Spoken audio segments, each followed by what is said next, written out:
Para já, dar as boa noite, boa tarde a todos, especialmente a Luís Filipe, que aceitou o convite. E o que é o Pensar em Alcochete? O Pensar em Alcochete é uma iniciativa de um grupo de cidadãos. Há 5 anos iniciou conferências, jantares mensais em Alcochete. Alcochete fica é só atravessar a ponte de Lisboa para a margem sul, a 20 quilómetros de Lisboa, e tem coisas importantes, que, nomeadamente em termos, quem gosta de futebol, o centro de formação do melhor clube de Portugal e do mundo. Ias num bom caminho, mas agora desviaste. Aqui ninguém pode comentar, mas digamos que é o sítio aprazível, e nós começamos a ter estas conversas há 5 anos. Dar as boas-vindas, nosso amigo Luís Guilherme Marques Mendes esteve connosco o mês passado, e nós começamos com estas iniciativas há 5 anos, e quando foi da pandemia, obviamente tivemos 2 meses de interregno e retomamos com aquilo que toda a gente hoje descobriu, que já existia há 10 anos, mas que hoje faz parte do nosso cotidiano, o Zoom.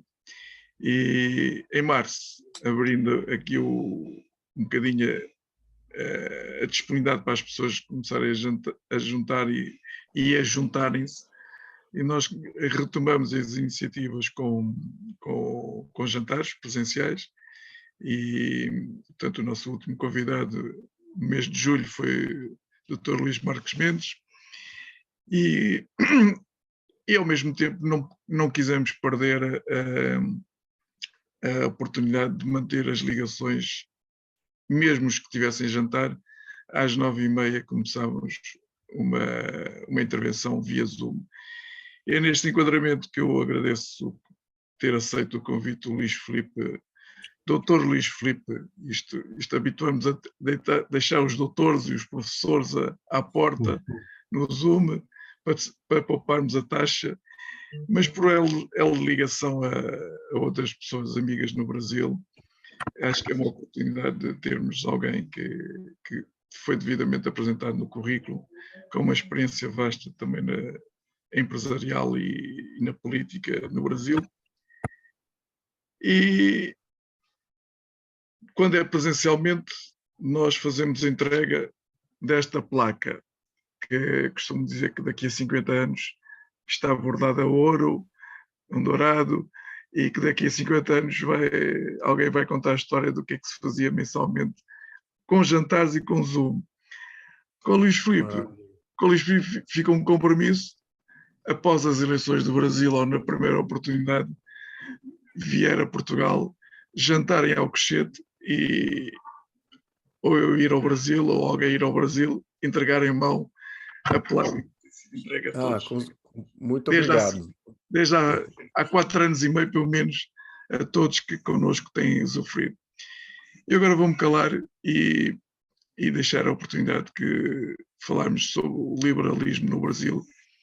E, como eu costumo dizer, o tempo de antena é agora do palestrante, se bem que desta vez posso dizer que eu dou um pontapé a Cristiano Ronaldo na bola para ir para o Brasil, e a bola fica lá do Brasil para jogar.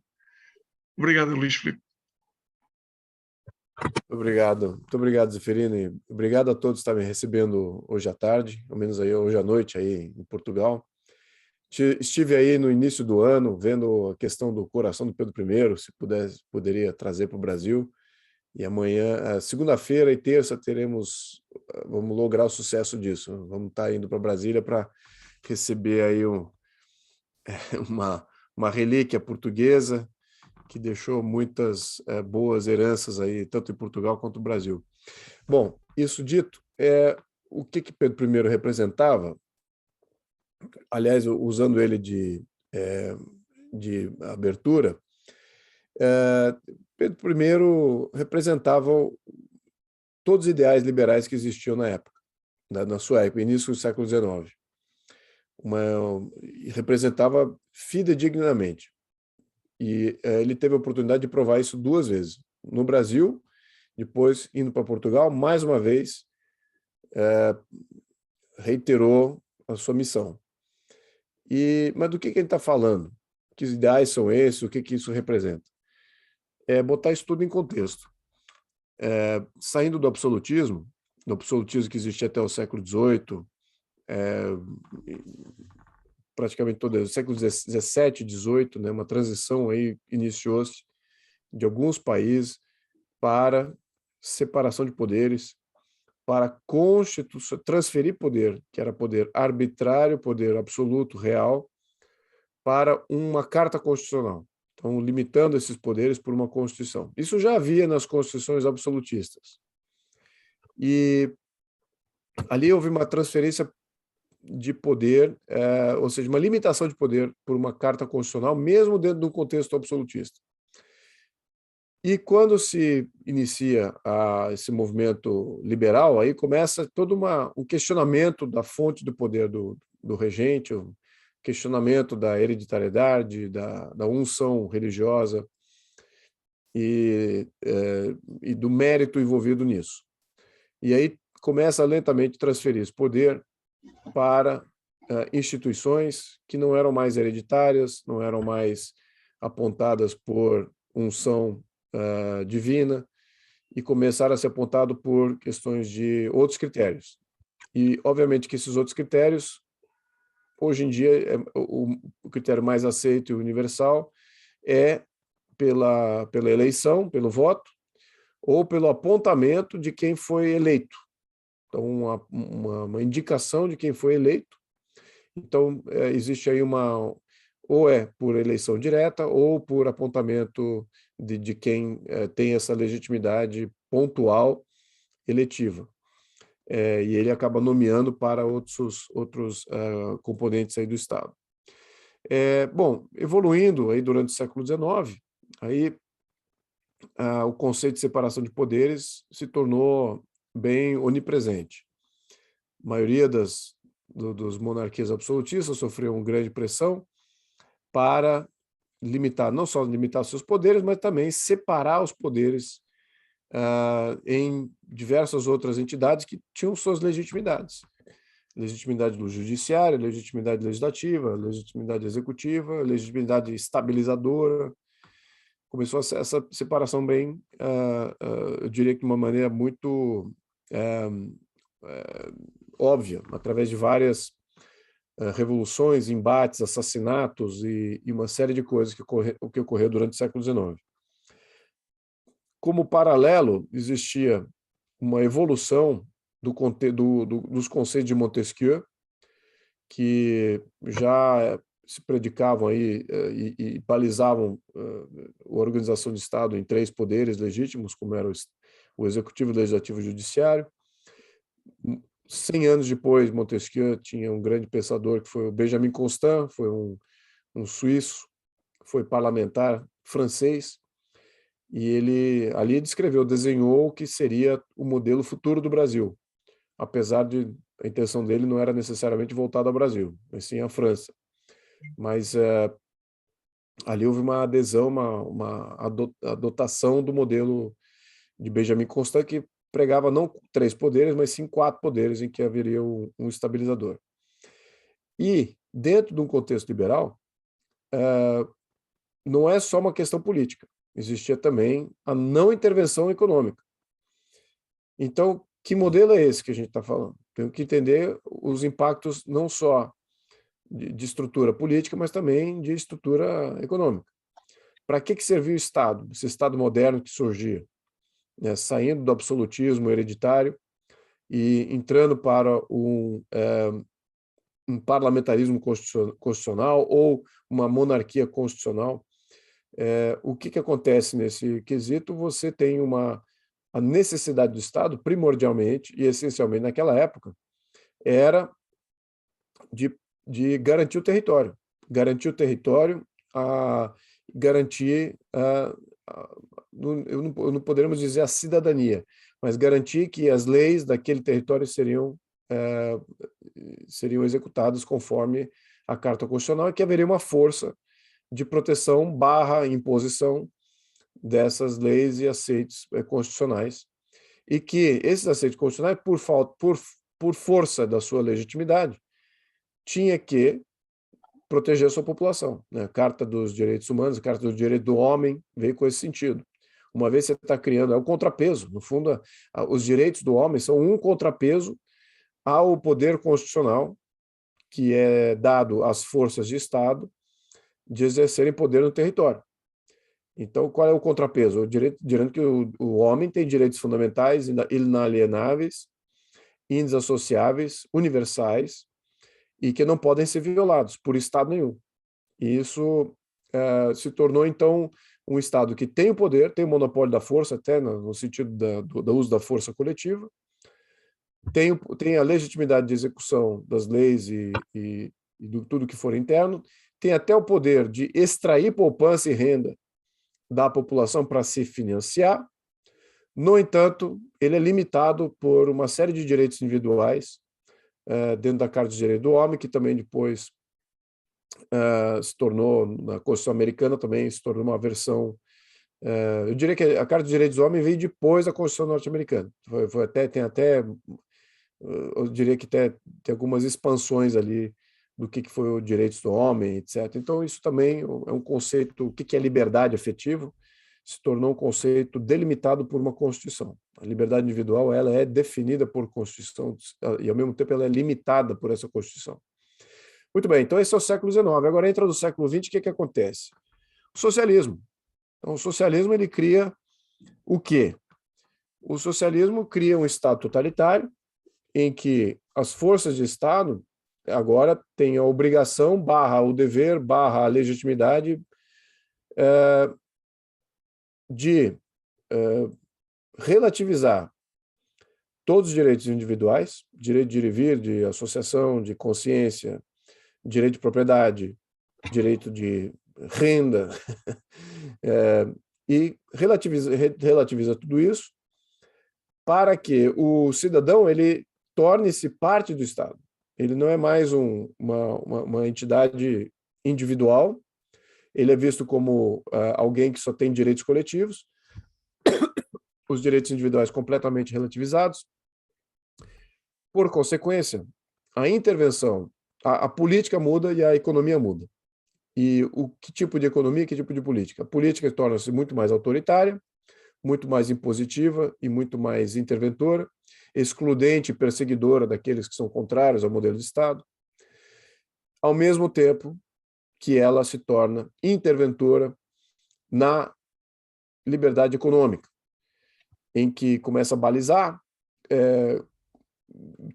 no fundo é um retrocesso ao mercantilismo, né? Começa a dizer que a riqueza não vem da população, como dizia Adam Smith no liberalismo, na sua propositura liberal, que a riqueza das nações não vem dos estados, mas sim vem da riqueza que existe, criada livremente pela população, sem intervenção de Estado e sem controle de preços por nenhum efeito monopolístico, oligárquico, oligopolista. E então tudo isso é subvertido com o socialismo, e volta-se atrás com o tempo. Então, o século XIX, onde houve um liberalismo constitucional bem presente, uma vitória talvez do modelo liberal, criando riquezas incríveis no Brasil, em todos os países que adotaram uma Constituição liberal, e tiveram avanços nesse sentido, denotaram um crescimento muito grande, Brasil e Estados Unidos, por exemplo, e agora inverte-se aí um pouquinho, completamente, 180 graus, durante o século XX, em que você tem o crescimento de um Estado totalitário através de uma série de narrativas socialistas, você cria um Estado social, muito protagonizado por Bismarck no final do século XIX, e efetivamente colocado em prática em 1917, com a República de Weimar, em 1919, se não me engano, com a República de Weimar, que é um Estado social por excelência. E, ao mesmo tempo que ele é um Estado social, ele é muito interventor, requer muito recurso, o Estado se obriga a fazer educação, saúde, a fazer a proteção, a fazer toda sorte de assistencialismo possível, e começa a intervir também nas empresas para que sustente esse Estado social monumental que, em pouco tempo, já se torna inviável, não só na Alemanha, mas em todos os países que adotaram isso no século XX. E o que acontece durante o século XX é que a maior parte dos países europeus fizeram ajustes constitucionais para garantir que o Estado Social seja, de facto, a base constitucional. Então, todas as benesses e as garantias de Estado estariam resguardadas em Constituição, então ninguém toca, ao mesmo tempo que isso pressupõe uma intervenção constante e permanente na economia, ao ponto de que você não vai conseguir mais deixar que a população de fato atinja os níveis de riqueza que antes tinham, ao menos o potencial de atingir níveis de riqueza sem limites. Exemplo aqui, Brasil. O Brasil, como é que o Império Brasileiro era financiado? O Império Brasileiro era financiado pelos portos, pelo imposto de importação. Era quase que 80% da arrecadação imperial. Era qualquer coisa importada ao Brasil, era tributado. Agora, não existia tributo nenhum para o resto. Não existia tributo nenhum para um fabricante, para um vendedor, um comerciante, um artesão, um fazendeiro, um agropecuário. Nada disso era tributado. Então, alguém comprava terras, comprava gado, comprava escravos, comprava o que fosse, não havia imposto sobre essas transações. Isso era durante o Império. E o que isso garantiu? Garantiu um crescimento econômico absurdo, né? Ou seja, uma limitação, uma percentual do PIB, dos impostos do PIB naquela época era de menos de 10% do PIB, toda a tributação imperial. Quando você vem o advento da República e a criação do Estado Social em 1934, então teve duas etapas aí, primeira a criação de República em 1991, uma federalização, com um sistema federativo para você sustentar a democracia local, os municípios e os estados-membros. Você teve que criar sistemas de cobrança, como, por exemplo, o cartório. Aliás, o brasileiro adora jogar a culpa no português com relação ao cartório. E eu falo assim, pode jogar a culpa no português, mas não português da época do Império, tá? Joga na época do português da época da República, porque o cartório veio depois do Brasil Império. Durante a República, em 1914, criou-se os cartórios para poder fazer cobrança de impostos locais em todos esses atributos que eu mencionei que não eram tributados, para que financiasse a democracia local, municipal e estadual. Então, a democracia tem um preço. Essa representatividade já começa com um preço muito grande, né? Começou com cobrança de impostos. E a participação tributária no total do PIB só veio crescendo e nunca parou de crescer até hoje. Esse talvez seja o primeiro governo da República, o governo do Jair Bolsonaro, em que você tem uma redução dos impostos. Diria que mais agressivamente, e colocado como sendo uma medida de governo. Muito bem. Então, esse é o contexto que o Brasil se encontra hoje. Ele tem um contexto tributário muito alto, temos um Estado social constitucionalmente definido, e nós nunca alteramos o modelo de volta ao que seria o razoável liberal. Então, o liberalismo ele deixa de existir no Brasil, e muito provável que no mundo inteiro, certamente que no Brasil, no início do século XX já não existia mais. E começa-se um Estado interventor, né? Um Estado que rouba poupança e renda para se autofinanciar com menos direitos individuais para se contrapor a essa cobrança e no poucos recursos da população de poder alterar o desfecho disso ou a evolução disso.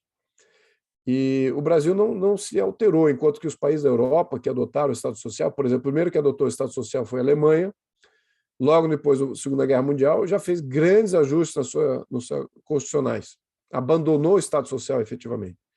A menção ainda, há resquícios da República de Weimar ainda na Constituição alemã.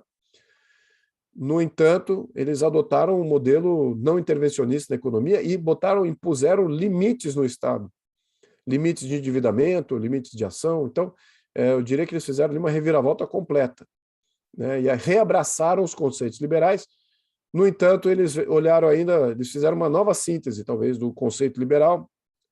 Eles não retrocederam ao que era o século XIX, olharam o que eles aprenderam durante o século XX como sendo um grande erro a não ser cometido nunca mais.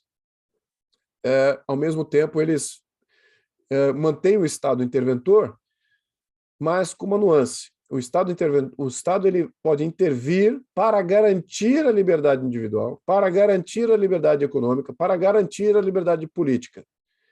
Então, é um novo modelo de liberalismo, eles até chamam de ordoliberalismo, que é um liberalismo regulamentado, né? O que não era o caso do que existia no século XVIII e século XIX.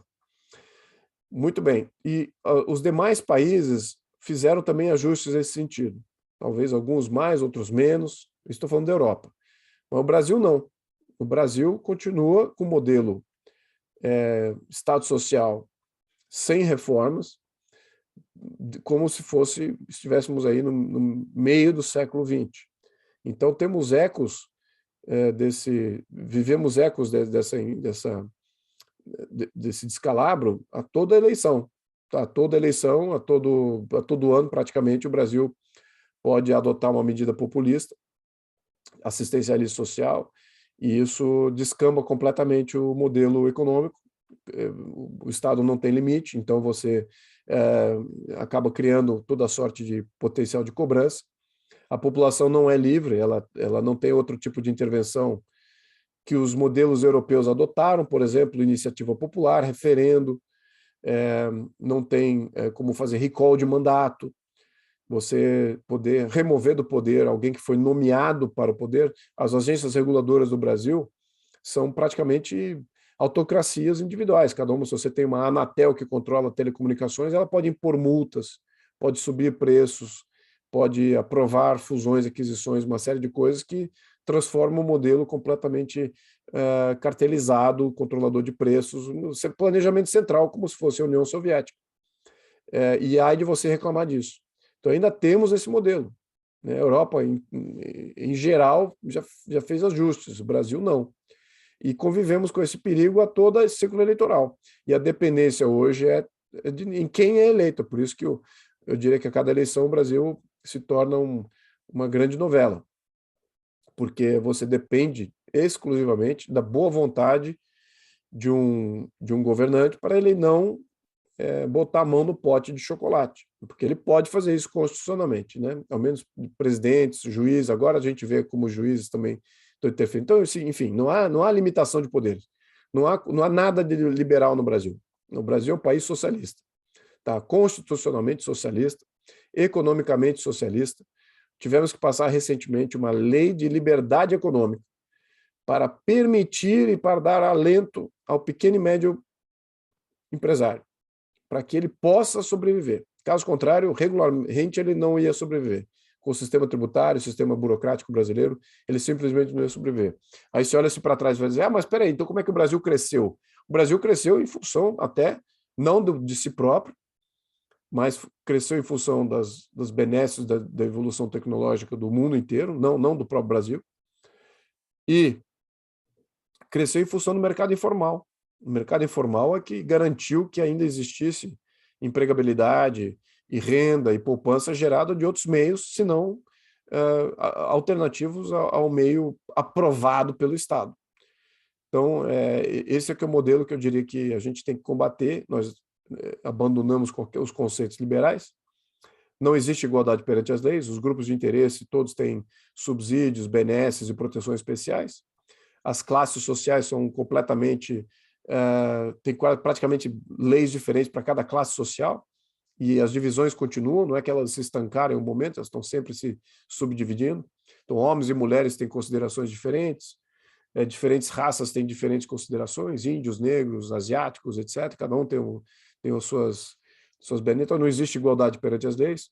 Separação de poderes também não é efetiva, muito pelo contrário, o que a gente mais vê é o atropelo de poderes. No século passado era o executivo atropelando o poder legislativo e o poder judiciário, e mais recentemente vemos o judiciário invadindo o poder legislativo, invadindo o poder executivo. E então esse aqui é o modelo, esse aqui é o modelo que a gente tem que fazer uma outra mudança e, claro, reintegrar os princípios liberais no Brasil, para que a gente possa evoluir como modelo político e para que a gente ainda tenha uma economia, de fato, provedora de oportunidades, emprego, renda, propriedade, que não seja esse modelo que o Estado brasileiro está permitindo hoje. O Brasil está atrasado porque existe uma insegurança jurídica muito grande, auferida pela nossa Constituição, que é uma Constituição, mais uma vez, socialista, e que permite a qualquer ciclo eleitoral de você colocar no poder alguém que interprete diferente as leis e acabe desestimulando completamente o investimento, o empreendedorismo, e você acaba se tornando mais um país da América Latina. E eu acho que esse que é o grande destaque aqui. No momento atual, o Brasil é o único país da América Latina com um governo conservador, com um ministro da Fazenda liberal, que quer implementar todos esses preceitos, ao menos do ponto de vista da economia, né? E isso é novidade, isso não se vê no Brasil há, pode-se dizer, até que mais de 100 anos. Então, é esse modelo que a gente tem hoje, essa situação que nós temos hoje. Eu agradeço aqui a todos por estar escutando esse prelúdio e estou aberto aqui a qualquer questão com relação ao que temos que fazer, futuro, passado, conversas paralelas também estamos abertos. Tá, muito obrigado aqui pela exposição. Luís, obrigado. Estava combinado mais ou menos este tempo e agora quem quiser colocar alguma questão e dentro deste quadro eu atrevo-me a perguntar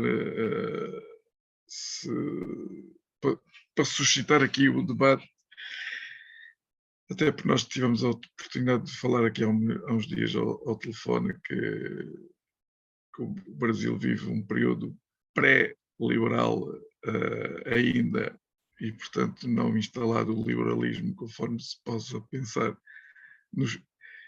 Eu pergunto, em termos sociais, o Brasil é um país liberal socialmente e tem tido reflexos na questão da economia, ou também socialmente não é um país liberal? Olha, essa é uma boa pergunta. Eu acho que, primeiro, temos que separar o que é ser liberal, o que é ser conservador, o que é ser socialista. Eu acho que, bom, o que nós vemos aqui, ao menos conforme nosso pensar, o contrário do conservador é o progressista. O contrário do liberal é o socialista. É assim que a gente vê o quadro, né? Então, os primeiros dois são mais uma vertente social, né, conservadorismo ou progressista, e outro mais num componente político-econômico, que é na questão ser liberal, acreditar em igualdade perante as leis, acreditar em separação de poderes, Estado de Direito, de um lado, e não intervenção econômica.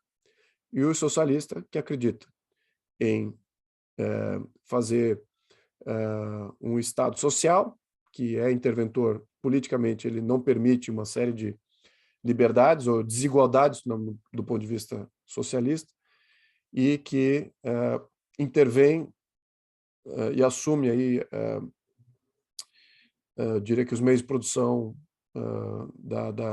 da sociedade para si próprio, ou se não assume, ele regulamenta ou tributa eles conforme o seu direcionamento. Então, como é que o brasileiro se coloca? Eu diria que o brasileiro é um conservador em termos de comportamento social, mas ele também desenvolveu um comportamento socialista. Ele é um conservador socialista.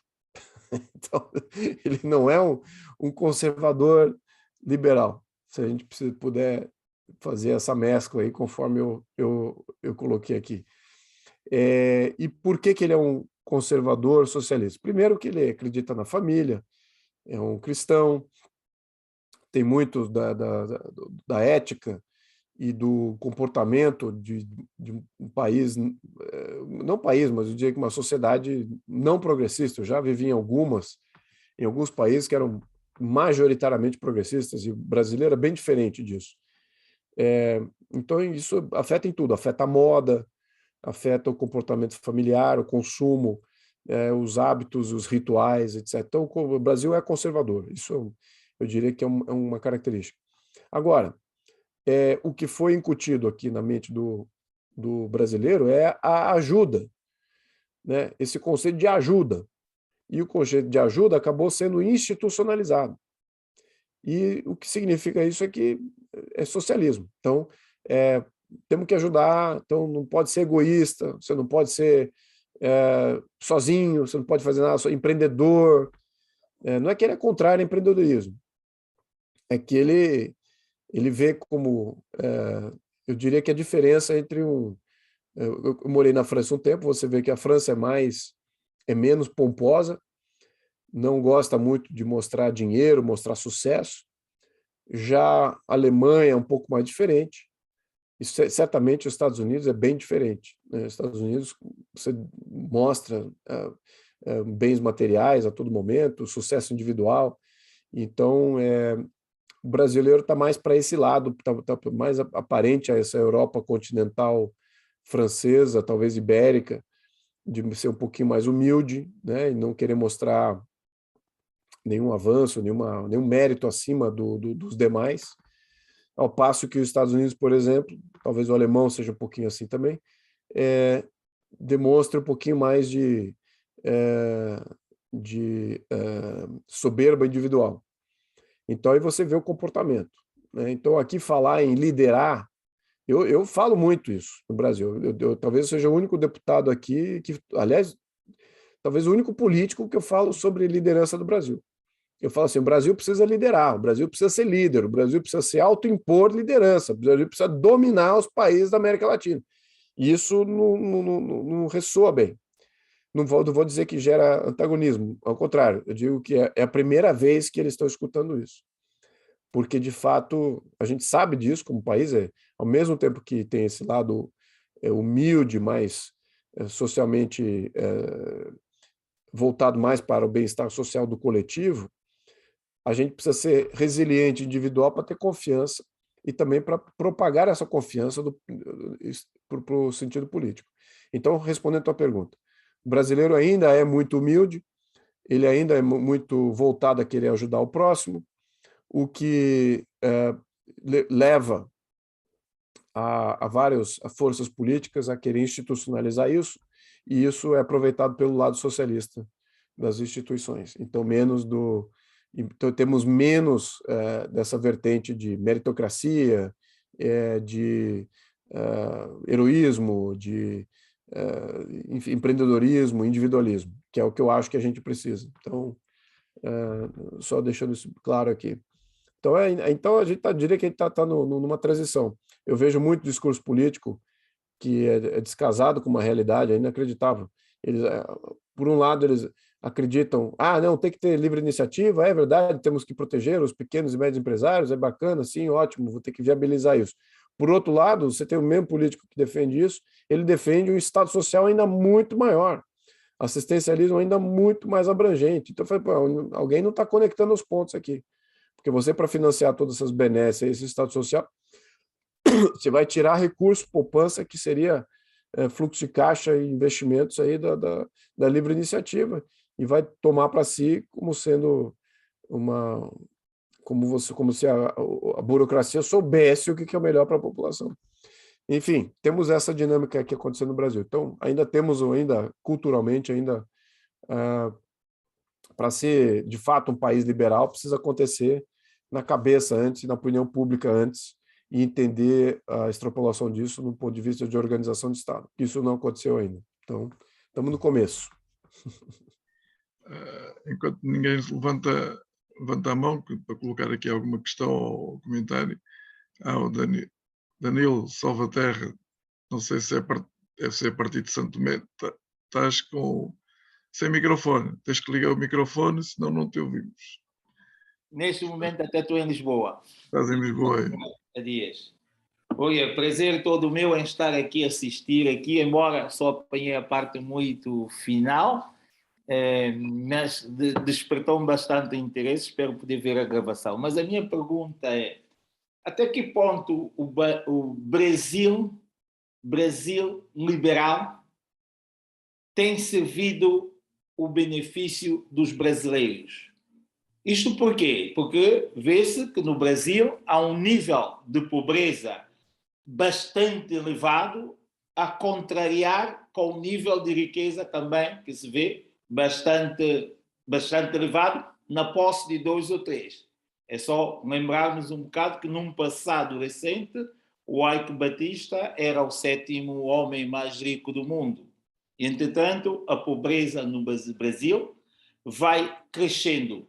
Não acha que o Brasil, os partidos, ou que venha, não é isto que faz o crescimento de partidos mais à esquerda ou mais socialistas, não sei se mais à esquerda quererá dizer mais socialista, mas não será isto que depois faz aqui. Hoje nós ouvimos que temos vindo a assistir, não é? A própria, não sei se é verdade, cada um extrapola a sua maneira, a própria ascensão ou possível regresso do Lula da Silva. Não quererá com isto dizer que tem-se que olhar mais para a sociedade brasileira enquanto sociedade, o povo, aquilo das favelas.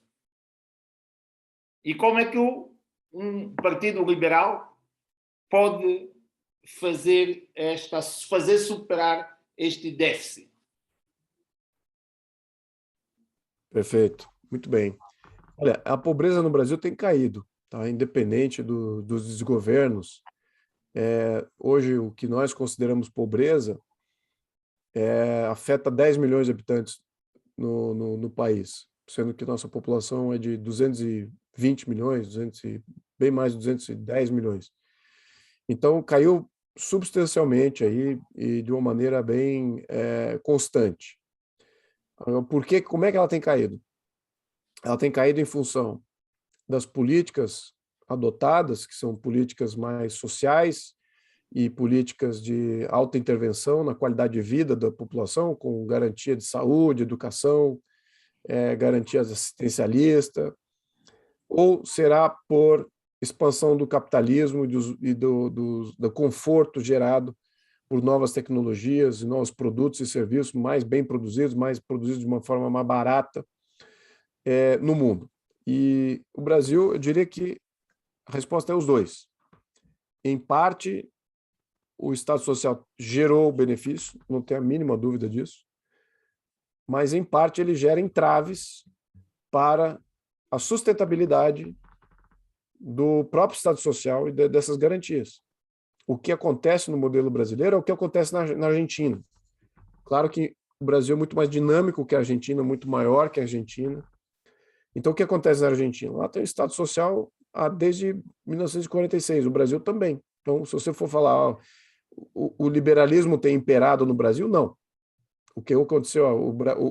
O liberalismo não existe efetivamente no Brasil há mais de 100 anos. Existem lapsos do Estado Social, lapsos da burocracia, lapsos do tributação, que permitem uma economia informal, que essa sim gerou renda, poupança e capacidade de ascensão social. No Brasil também, tá? Por isso que eu digo, no Brasil, os dois casos. E é muito parecido com o que aconteceu na União Soviética e também com a China comunista. Em todos esses países com planejamento central e alta intervenção do Estado, em que tudo é do Estado, o Estado faz tudo pelo indivíduo, o que imperou naqueles modelos é a economia informal. O Brasil, eu me lembro notoriamente, até durante o regime militar. Durante o regime militar era extremamente fechado, nacionalista, uma economia, praticamente uma economia soviética, só que dentro do ditame que se da direita e não era comunista. Mas o modelo era praticamente o mesmo. E o que existia naquele momento era uma economia informal que representava de 30% a 40% do PIB. Então, 40%. Então, você tinha índice de desemprego na economia formal, mas na economia informal ela estava pujante, estava criando riqueza e estava criando famílias, estava sustentando milhões de famílias no Brasil. Então, isso é o que aconteceu no Brasil durante esses praticamente 100 anos. Agora, com com o refino da tecnologia e da burocracia, essas oportunidades de você ter uma economia formal, livre, efetivamente livre, garantindo uma sobrevida e uma sustentabilidade das famílias brasileiras, isso não é mais possível, porque hoje a burocracia está muito mais sofisticada. Os meios de controle estão muito mais tecnológicos, estão fechando esses gaps de economia informal, economia livre, economia liberal. Então, o que a gente está vendo, de fato, é voltar ao modelo, né, originário, que era o modelo constitucional que existe no Brasil, que é um Estado interventor socialista que controla tudo. E isso é que está se gerando problema. Não é sustentável, como é na Argentina. Cada 10 anos a Argentina quebra. Quebra porque não faz reforma do sistema previdenciário, não faz reforma do sistema de saúde, não faz reforma do sistema de educação. Aquilo continua custando crescentemente, sem infinito, a população está estagnada e a economia está sustentando esse mamute e que só cresce, sem limite. E aí tem um refinanciamento, vai lá, entra um banco que vai lá salvar a Argentina, mas ele sabe que vai quebrar em pouco tempo, então os juros é muito alto. Estabelece lá, já sabe que vai dar, a gente vai tentar renegocia, o que acontece? Hiperinflação, impressão de dinheiro, a população fica mais pobre. Então, literalmente, a Argentina era um país rico, quarto país mais rico do mundo, no final da Segunda Guerra, hoje está se tornando os países mais pobres, assim como a Venezuela. A Venezuela seguiu o mesmo caminho. E o Chile agora com o novo governo progressista socialista. Então, essa mágica não existe. Tá? Então, o Brasil, como é que a gente mede essa questão social, né? Como é que é isso? Temos que combater o quê? A desigualdade ou a pobreza? É isso que está na mesa. Muitos querem combater a desigualdade, só que a desigualdade não gera problema. Você tem país riquíssimo, cheio de desigualdade. E aí não tem pobreza nenhuma, mas tem desigualdade. Agora, qual é o objetivo? É reduzir a pobreza?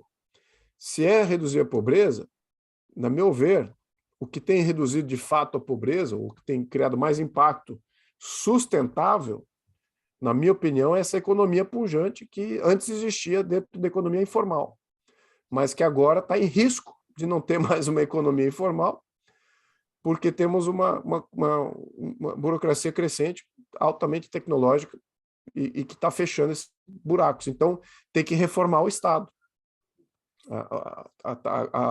Eu diria que está bem nítido isso. E é o que o ministro Paulo Guedes está vendo, está querendo reduzir os impostos, criou a lei de liberdade econômica exatamente porque agora, neste século XXI, com a tecnologia que temos, precisamos dessa lei de liberdade econômica, sem a qual não teríamos liberdade econômica. Né? Então, aí você vê que o modelo informal já não existe mais. Não podemos mais contar com a economia informal. Temos que reformar o Estado. Então, temos que começar a mudar um pouquinho a narrativa. Né?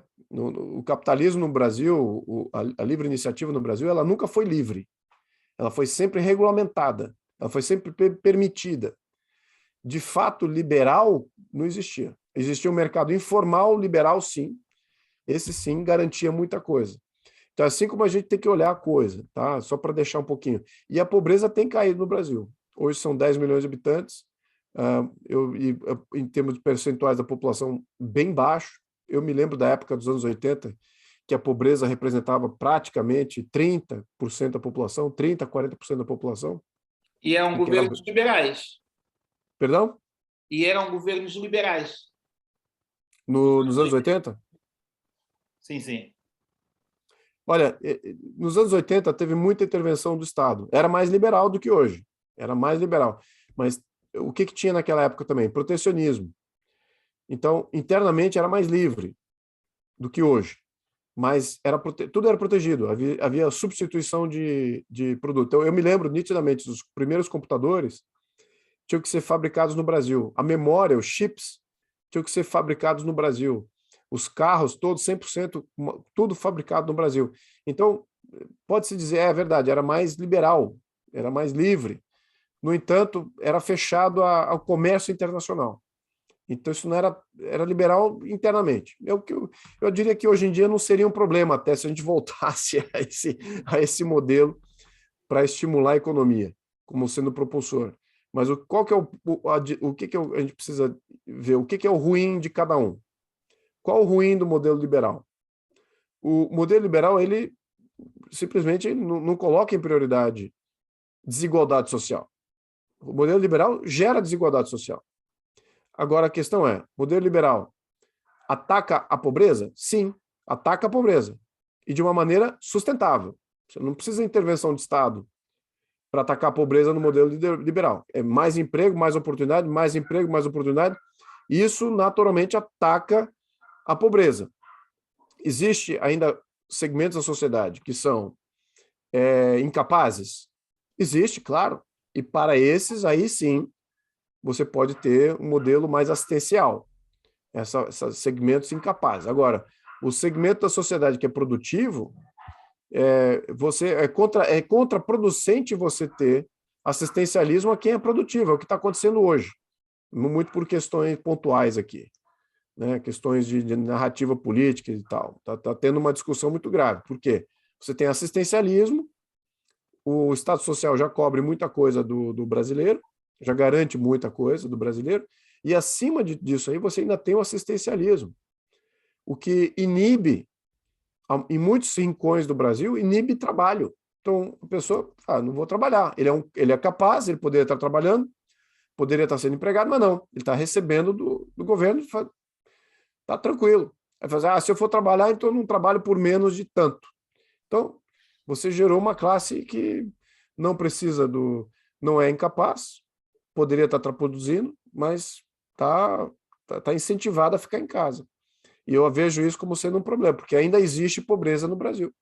Ainda existe um segmento que, de fato, poderia estar recebendo recursos e que é uma classe que é incapaz, que não teria possibilidades de emprego por diversas razões, mas não, os empregos não surgem porque você tem esses rincões do Brasil, eles estão praticamente incentivados a não trabalhar.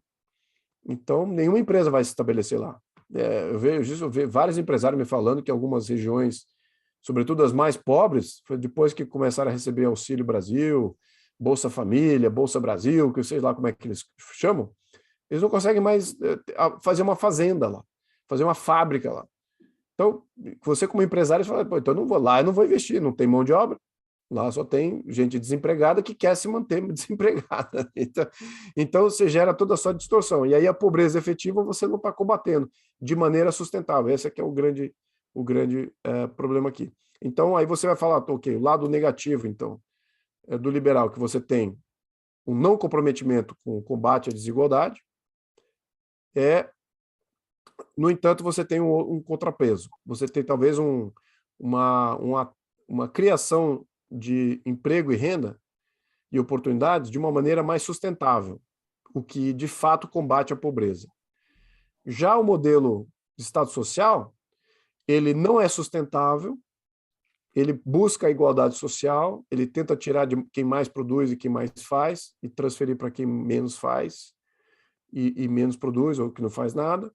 Ele tenta fazer igualdade social, só que no processo de tentar fazer essa igualdade social, ele custa muito caro, inibe a parte que é produtora, inibe a parte que é sustentável, que é a economia, né, de fato, economia livre, não governamental, e ele tem rupturas muito graves. Né? O Estado Social cria crises econômicas gravíssimas, que todos pagam um preço monumental. A inflação explode toda hora, né, em função desses descambos fiscais. Isso é padrão, não é só o Brasil aqui, é padrão de todo mundo que tem um Estado Social. Então, essas é que são as opções. Para você fazer valer o liberalismo no Brasil, por que ele é sempre abandonado, já foi abandonado e não existe de fato, exatamente porque a pressão política, a pressão social do momento, pontual, cria uma pressão política que está sempre pedindo de benefícios imediatos. Né? Vamos resgatar agora a população. Não é daqui a um ano, esperar a economia crescer, não é nada disso. É agora. Agora precisamos de recurso em tal segmento. ou tal rincão do Brasil, ou tal classe social. Aí tem que ajudar ele, tudo bem. Então tem que criar um plano, aí cria-se um plano e esse plano nunca vai embora. Esse plano sempre está lá. Se você for ver, o Estado Social sempre cresce, ele nunca volta atrás. É isso que talvez seria um ajuste importante, que é uma coisa que eu tenho lutado aqui.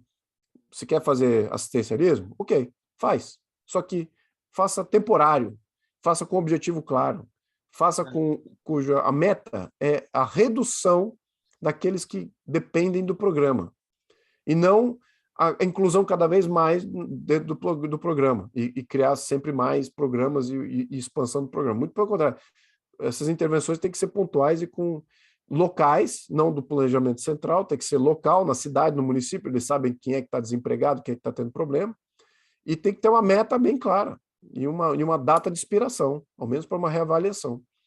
E nada disso que eu falei, que parece bom senso, nada disso é padrão no nosso modelo. Então, a gente está sempre com uma instabilidade econômica aí muito grande, em função disso. É isso. Então, não sei se eu respondi a tua pergunta. Obrigado. Obrigado, sim. Obrigado. Agora, com o orador Luís Filipe, temos aqui já de seguida pelo menos um Luís Vidigal e o outro Luís Moreira. Luís Vidigal, isto é um clã de... É uma noite de Luíses, pronto. Luís Vidigal.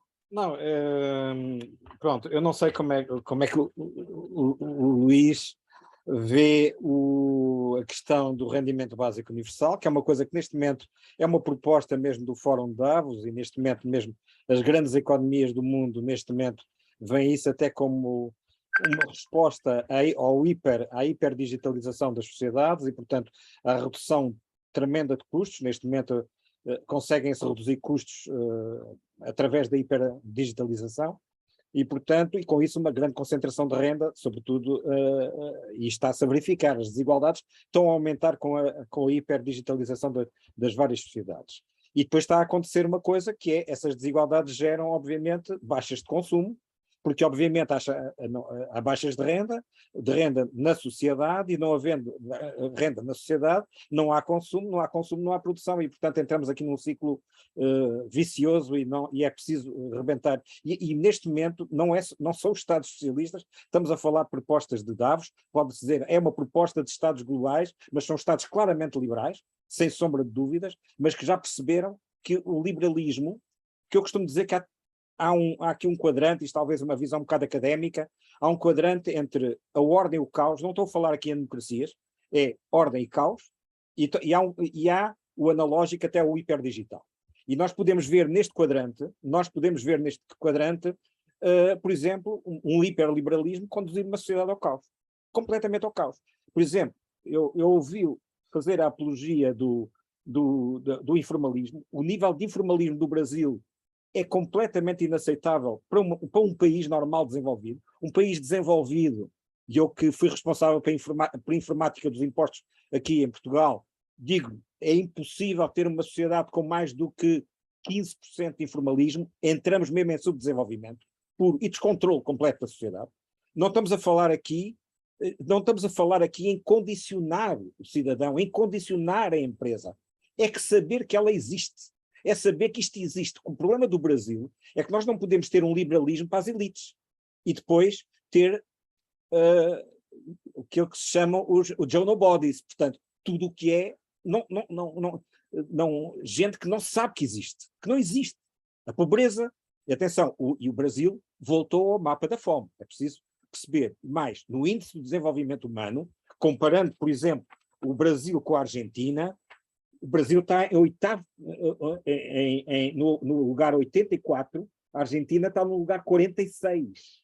Portanto, o índice de desenvolvimento humano da Argentina, com todos os problemas que tem terríveis, eu queria dizer que eu conheço muito bem a Argentina, conheço muito bem o Brasil, norte a sul do Brasil, conheço muito bem, é raro o ano que não for ao Brasil, portanto, conheço muito bem o Brasil, inclusive trabalhei na avaliação do e-government brasileiro, inclusive fiz um sistema de avaliação do e-government brasileiro, porque eu conheço muito bem o sistema brasileiro. Mas este problema que é um problema que eu encontro também em muitos países, tipo Angola e outros, não é? Que depois poderemos ter modelos liberais para uma elite, mas depois esquecemos esquecemos do resto da população. O resto da população. E atenção, e depois isto entra num outro esquema, que é pobreza igual a insegurança. Porque não há segurança com pobreza. Não pode haver, não pode haver.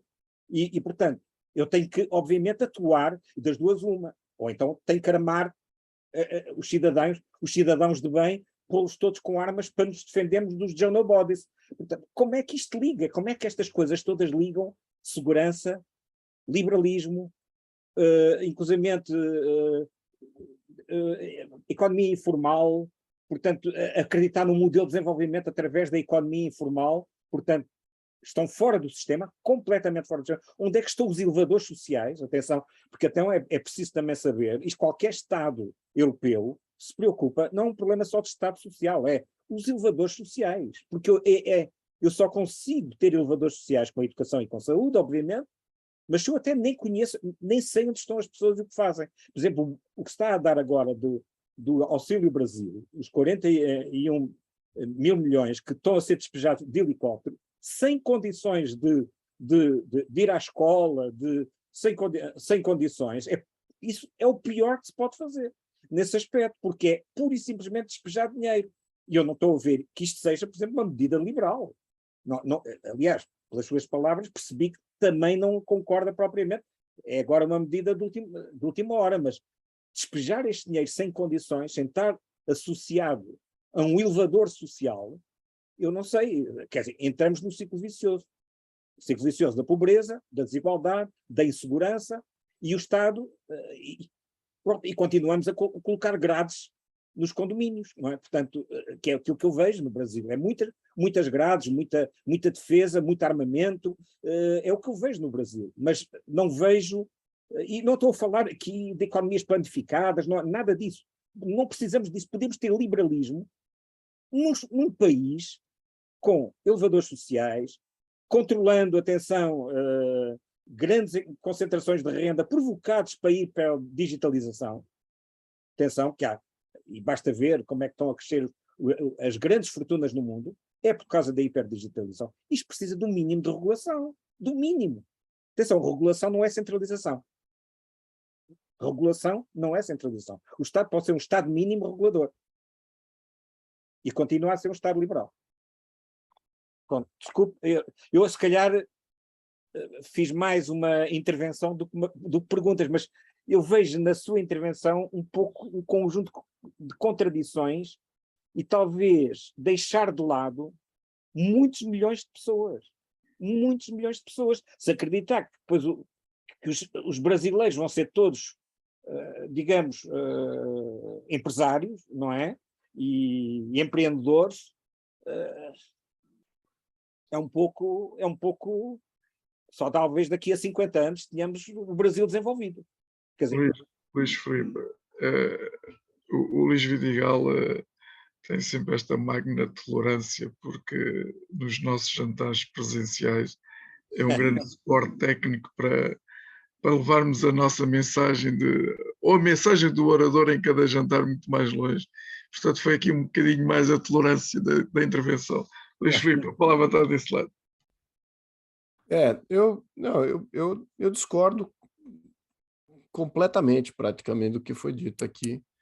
Eu não sou dessa vertente. Eu acho que o que a história tem provado é exatamente o contrário, que apesar das intervenções de Estado, você vai falar, então, o Brasil deveria estar super egalitário, deveríamos já ter um IDH desenvolvido, de país desenvolvido. Do que a gente está falando? IDH vai de 0 a 1. Então, quanto mais próximo de 1, mais desenvolvido se está.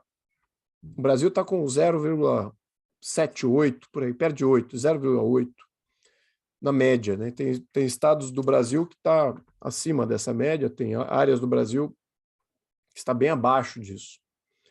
Então, o IDH varia violentamente por região aqui no Brasil. E, no entanto, nós estamos aqui em pequenos empresários não têm mais sustentabilidade. Você vai falar, então, cadê o liberalismo? O que a gente está vendo é o oligarquismo. Aí sim, podemos estar em concordância. Que as grandes empresas em controle do Estado socialista do Brasil, que isso é padrão, você tem um Estado altamente interventor, planejado central, escolhe grandes empresas às quais eles vão dar todas as benesses, todos os subsídios. E aí os pequenos, como é que os pequenos sobrevivem? Não sobrevivem. Formalmente não sobrevivem. Não é para eles sobreviverem. Eles são para desaparecerem, para não ter competição, para que o monopólio privado, em nome da concessão do Estado, continue exercendo ali o seu poder e financiando eleições daqueles que acreditam nesse sistema. Então, o pequeno e médio empresário, que são a base do liberalismo, de Adam Smith, base do liberalismo é pequeno e médio empresário. Esse, no Brasil, dentro das regulamentações brasileiras, dos tributos brasileiros, não sobrevive. Eu digo isso porque a minha proposta de reforma tributária é a que está tramitando na Câmara e com amplo sucesso ali de adesão de vários deputados. Exatamente porque entenderam perfeitamente que temos um sistema tributário anacrônico ao pequeno e médio empresário.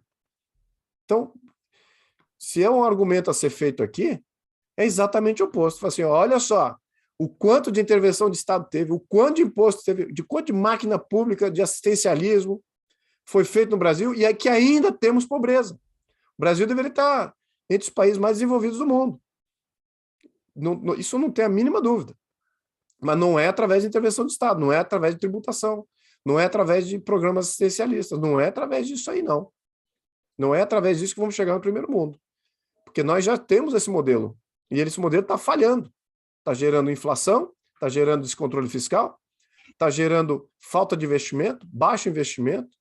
Todo mundo tem medo de investir, porque pode subir um prefeito, um governador, um presidente, que vai falar assim, eu vou fazer um grande plano nacional para resgatar tal pessoa, tal grupo da pobreza.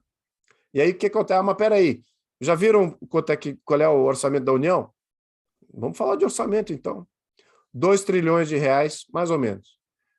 Às vezes é menos, às vezes é mais. 2 trilhões de reais, que é o que consome a federação, a União, em impostos. A maioria está centralizado lá. Tem alguns impostos estaduais e municipais, mas o filão está na União.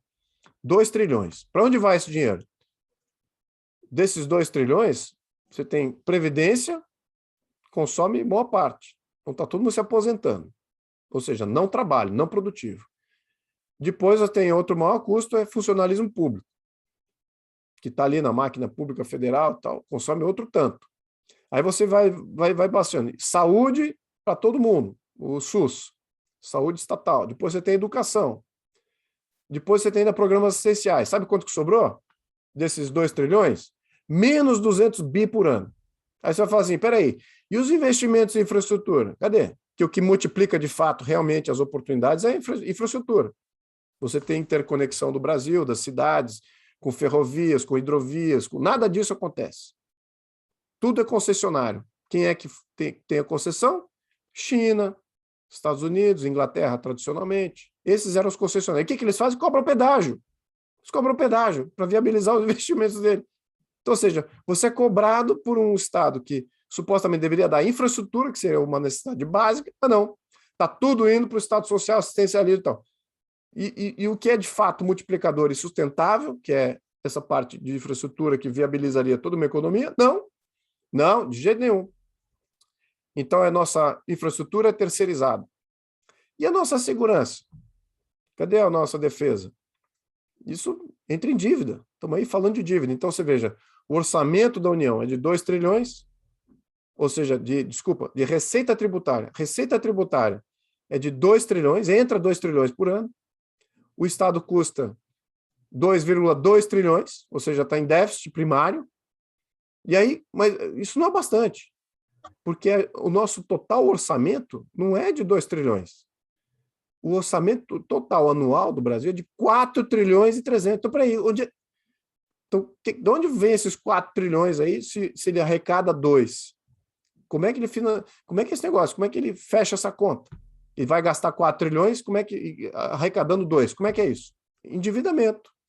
Então, nós temos um Estado social que cresceu, tem todas essas obrigações a pagar, está tudo em dívida aí a pagar, tem duas vezes o PIB aí, 2 vezes a arrecadação, 2 a 3 vezes a arrecadação anual em dívida, tem que se alavancar todo ano, porque tem um Estado social monumental voltado para fazer exatamente o que ele está falando aqui.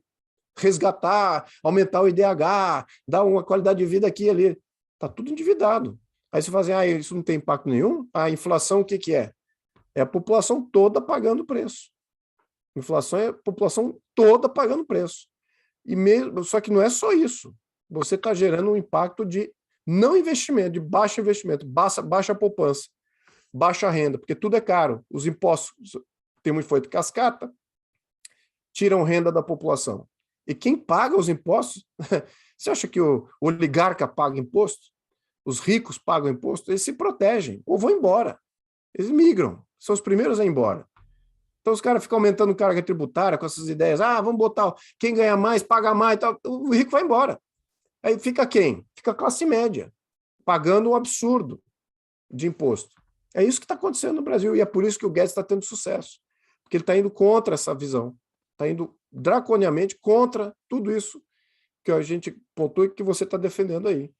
De DH alto, de fazer programa assistencial, que isso vai elevar... O que vai levar o Brasil ao primeiro mundo chama-se emprego, oportunidade, investimento, poupança, renda. E isso não vem através do Estado. Mas isso Guedes, vem da livre iniciativa. O Guedes elogiou o Bolsa Família. Como claro, então agora deixa eu entrar no Bolsa Família. Deixa eu falar, não cheguei lá. O que o Guedes quer? O Guedes quer esse Estado Social mais o Bolsa Família? Não é nada disso que ele quer. Luís, ele quer fazer o seguinte, só para terminar o ponto. Só explicar o que é o Guedes, porque eu pessoalmente sei. Tá. Só aqui. Tá, deixa eu explicar. O Guedes, para quem não sabe, é o ministro da Economia do Brasil, é um liberal convicto, é um professor de economia e é um grande empresário. Então, pessoa que não só fala o que deve ser feito, ele faz o que deve ser feito e teve muito sucesso fazendo o que deve ser feito. Na vida dele, toda empreendedora, escolástica e agora como ministro da Economia, ele tem uma visão de uma extrema coerência. O que o Guedes quer? O Guedes quer o imposto, o Bolsa Família, para fazer a transição dos outros serviços que ele quer abandonar. Então, você vai fazer o seguinte, você tem hoje um Estado Social, que faz tudo isso. Agora você acoplou o Bolsa Família. Bolsa Família o que é? Você gastar, o indivíduo receber diretamente do Poder Federal ou da entidade federativa qualquer, recebe a benesse em caixa, em dinheiro, na sua conta, para ele fazer a escolha de como é que vai usar esse recurso. E como é que eu vejo que pode ser positivo? Você elimina os outros, fala assim, quer saber? Hoje o Bolsa Família está em R$600 e pega pessoas capazes e pessoas que não são capazes, é uma coisa bem medíocre, na minha opinião. Tá? Deveria ser muito mais granular, muito mais detalhado. Tem muita distorção aí. Mas tudo bem, começou. Legal. Como é que você vai fazer? Espera aí, temos um grande problema de previdência aqui. Elimina a previdência estatal obrigatória. Torna a previdência privada. E aí você aumenta o Bolsa Família. E aí ele pode ter uma poupança baseada na escolha dele, de algum serviço de previdência que ele escolhe, devido ao modelo que ele determinou de quanto que ele vai poupar. Com R$600. Que recebeu. Perdão? Com R$600. Não, claro que estou falando que você vai aumentar. Você vai aumentar de 600 para mais do que isso. Não é os 600. Então tem que me interpretar bem aqui. Então entramos no rendimento básico universal. Então, eu estou chegando lá. Economicamente, o que eu estou falando? Não estou sendo contra o rendimento universal. Eu só estou dizendo, botar o rendimento universal mais o Estado Social, que já é insustentável, então você está criando um buraco em cima do buraco. Verdade. Então, como é que você faria?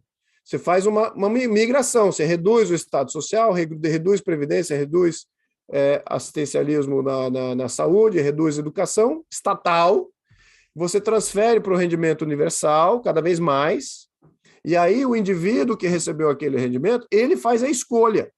Aonde que ele vai gastar? Hoje ninguém faz a escolha. Você é obrigado a pagar. Você obriga a pagar, aí você pode, tudo bem. Então, tudo, diria, pulverizado, uma base muito mais ampla, Só que o Estado ele se obriga a ter os enfermeiros, a educar os enfermeiros, a criar os hospitais, criar as escolas, educar os professores, municiar os professores com livros. Privatiza tudo isso e dá um rendimento universal maior para aquele que de fato é realmente capaz. Por que não? O resultado talvez seja muito melhor, na minha opinião e na opinião do Guedes. Então é assim que ele está vendo. Tá? Agora, sustentar uma máquina maior, que já não é sustentável, é o que está acontecendo na Argentina. Acabar com o SUS. O SUS no Brasil, para dar certo, ele precisa de limite. Ele dá certo em alguns... Por exemplo, a Alemanha não, a Inglaterra. A Inglaterra tem SUS. Mas o que tem lá? Tem limite no SUS. Fala assim, ó, eu atendo até tal ponto. Como é que é no Brasil? Não tem limite nenhum. Então, você em qualquer ponto do Brasil, você tem que ser atendido pelo sistema de saúde, não importa o seu problema. Quem opera a rede de telecomunicações sabe muito bem do que eu estou falando aqui. Que a tua rede imagina aqui um gráfico, você tem a rede de atendimento, você tem um pico de telefonemas e uso de energia elétrica e telefonemas. Você tem uma base média e você tem um pico só no momento do dia. Mas então você não pode planejar a sua rede para estar sempre no pico. Claro. Você tem que planejar baseado numa média, que senão você rompe com o custo, só o PIB do Brasil vai para financiar a saúde. Então, você tem que ter essa média ninguém estabeleceu. Então, qual é o argumento? Fica tudo ali, tem que estar no pico em todo lugar do Brasil, tem que estar fazendo operações altamente complexas no meio da Amazônia, onde tem lá 4 cidadãos, nenhum deles pagante de impostos. Então, esse é o absurdo que você gera com o modelo que a gente tem hoje.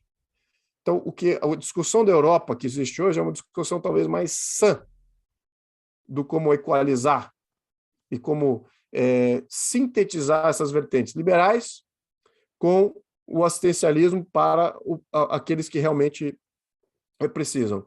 No Brasil, a gente ainda não fez esse debate. No Brasil, ainda a discussão é marxista. A discussão é tributar porque o outro rende mais. Não é por um propósito. É mais mais uma revanche. Entendeu? Então, e o impacto do Estado no Estado, ele é ilimitado. Então, não chegamos, quando se fala em limitar o Estado para preservar exatamente a renda, a oportunidade, a poupança do menor poupador, ninguém quer falar disso. É uma coisa ainda tabu. Não, está tirando da população. Eu falei, não está tirando, não. Muito pelo contrário, está garantido por mais tempo. Mas não, eles não veem dessa maneira. Mas, enfim, então a gente está ainda com um debate, está descasado qual é a realidade portuguesa com a realidade brasileira. A gente ainda precisa reduzir o Estado e para depois ainda travar essa discussão de, ok, como é que a gente vai garantir que aquele que é o incapaz, então, ele tenha um sustento, tenha uma vida digna, mesmo não contribuindo. Isso é que é o importante. E como é que a gente vai fazer com que isso, que é cobrado para prover esse serviço, não vai onerar a livre iniciativa, que ela não se sinta desincentivada de operar. É isso, essa discussão a gente ainda não chegou. Mas, enfim, por favor, não façam crescer a informalidade. Então, aí, tudo bem, é um Estado a liberal, informalidade, o incentivo da informalidade, ele é, a cada regulamentação que você coloca, é um incentivo à informalidade. E o que tem acontecido? As regulamentações têm no sentido contrário no atual governo. Então, a gente tem limitado as leis trabalhistas, o que é bom ter limite da lei trabalhista. Estava muito. O maior país com processo trabalhista do mundo era o Brasil. Então, vamos limitar as leis trabalhistas. Agora, vamos limitar também como é que seria o atendimento do SUS. Vamos limitar também o quanto que seria, como é que é o nosso modelo educacional. Vamos limitar também a Previdência. Vamos começar a fazer ajustes aí. Então, ele está nesse sentido de começar a criar esses limites. E aí, já criou aí o assistencialismo do Bolsa Família e tal, como um embrião para, eventualmente, uma migração total. A minha expectativa é essa, tá? Okay. Essa é minha. Eu gostaria que isso prevalecesse. Eu acho que é a discussão que nos colocaria no mesmo patamar de discussão que a Europa está tendo hoje. Tá? É como sair do Estado Social e entrar para uma renda mínima, aí, que aí você dá ao cidadão uma liberdade de escolha. E você não onera ele com impostos muito grandes e sobrecarrega a máquina estatal, que é ineficiente por falta de incentivos, etc., etc., em ter que prover todo esse serviço. Então, esse que é eu diria que a diferença aqui, onde a gente está em termos de padrão. Mas se eu tiver que optar hoje, a gente precisa de mais liberalismo no sistema brasileiro do que qualquer outra coisa assistencial. Já temos assistencial demais, consome muito mais do que a gente arrecada. A gente está devendo, estamos crescendo em dívida e não queremos que isso exploda aqui nem na Argentina. Que ali eu não vejo muita saída, não. Não sei, deixei claro aqui meu ponto. Acho que a gente já cobriu isso aqui. Vamos passar para o outro Luís, também. Luís Moreira. Boa noite. Creio que as eleições próximas vai ser uma decisão entre continuar mais um passo para o liberalismo ou então inverter exatamente o caminho. Como é que acha que vai ser o dia a seguir às eleições e se qualquer uma das que perder, se acha que aceitam ou então vai haver alguma tentativa de não aceitar os resultados? Bem, se o Lula ganhar, é voltar atrás em tudo isso que a gente está falando. Ele já falou isso, vai voltar atrás nas reformas trabalhistas, vai reestatizar parte das indústrias e da economia, vai interferir politicamente em vários outros setores, vai aumentar impostos, aí, criar uma série de impostos novos que vai sobrecarregar os brasileiros. A maior parte dos brasileiros ricos, estou falando aí de patrimônio avançado, já foi embora, já tem outros passaportes, outras residências. Portugal tem sido um grande beneficiado exatamente desse risco de vir essa esquerda radical. E então quem vai sofrer vai ser a classe média, né? Já até vi até propostas de imposto sobre grande fortuna com um patamar muito baixo, que vai afetar exatamente a classe média. Então, a grande fortuna agora é a classe média. Isso é o que está na mesa do PT, né? Então, se vier o Lula, é um retrocesso completo do que ocorreu nos últimos 4 anos. Retrocesso completo. E talvez vá mais atrás ainda. Vai nos colocar no mesmo nível que a Argentina, a Venezuela, que está acontecendo também no Chile. Então, na minha opinião, ruim. Se o Jair Bolsonaro continuar, for reeleito, eu acredito que o Guedes vai mais uma vez ser o ministro da Economia e que, de fato, ele vai transformar ainda mais essa questão econômica mais para o lado liberal. Então, é descentralização do modelo, dar mais competências aos estados e municípios para tributar e definir seus destinos, menos planejamento central, menos tributação central, e começar talvez a vislumbrar uma previdência, uma saúde, uma educação, que hoje são os maiores contribuidores de buracos e corrupção do Brasil, buracos fiscais e de corrupção, por outro lado, começar a transformar isso em um modelo mais sustentável, talvez visando até um modelo privado aí, desses serviços sociais. Então, eu vislumbro como isso. O Jair negando as opções, as eleições, o que eu acho? Tem fraude eleitoral no Brasil, nos Estados Unidos? Claro que tem. Claro que tem. Falar que não tem é um absurdo falar que não tem. É um absurdo sem nenhuma noção do como é que é o modelo eleitoral brasileiro. Não tem fraude eleitoral. Não faz a mínima ideia do que está falando. Você não viram milhões de brasileiros aqui com denúncias abertas, escancaradas ao TSE de como é que foi a votação na urna dele, como é que foi. Então, não falar que tem fraude, que não tem um defeito, vamos botar essa palavra, em vez de fraude, é defeito. Não falar que não tem é um absurdo. Que não esteve presente aqui no Brasil em 2014, 2015, 2016, com manifestações de milhões de pessoas nas ruas denunciando as urnas. É um absurdo falar aqui. Fora se fizer um contraste, então, do modelo sistema eleitoral brasileiro com o que existe na Europa, de fato, como é que os modelos europeus versus o que é o brasileiro, é de chocar qualquer europeu. Qualquer europeu digno vai falar, putz, caramba, Brasil, vocês estão com um modelo perigoso aí, viu? Essa contagem eletrônica de voto aí, sei não, viu? E eu digo de experiência, eu já tive incubadora, já tive vários programadores, e ali, é uma piada o sistema para você violar. É uma piada.